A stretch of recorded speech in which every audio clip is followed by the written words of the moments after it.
attorneys for Erik and Lyle Menendez making their case to a judge today to remove Los Angeles District Attorney Nathan Hochman from the resentencing case. The family of the brothers convicted of killing their parents in 1989 claimed that Hochman is biased and has already demoted two prosecutors who supported the brothers' resentencing efforts. Joining me now are Alex Stone. He is outside court there in Van Nuys. So, Alex, what's the latest from court?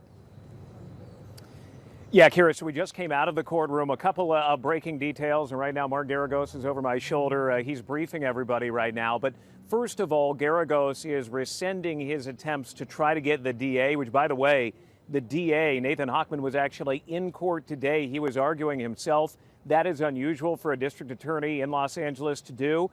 But he is withdrawing his attempt to get Nathan Hochman off of the case, saying it would just take too long. Now, it looked like he was going to lose that attempt anyway, Garagos was, after the Attorney General of California, who would have come in had Hochman been kicked off, that the decision from the Attorney General was that no, that Hochman didn't need to go anywhere. We now know the resentencing hearing is going to be next week on the 13th and the 14th. They set that date today.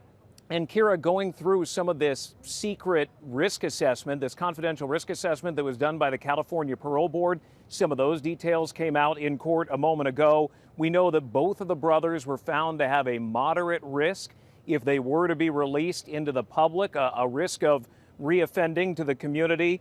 We know that the judge indicated that he's not really taking a ton of that into account because of how that risk assessment is done, and that they cannot examine and have the forensic psychologists who did it.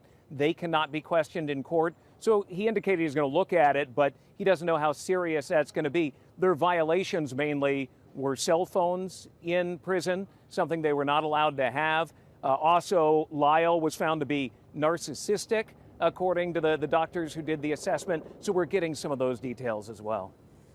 Alex Stone, thank you.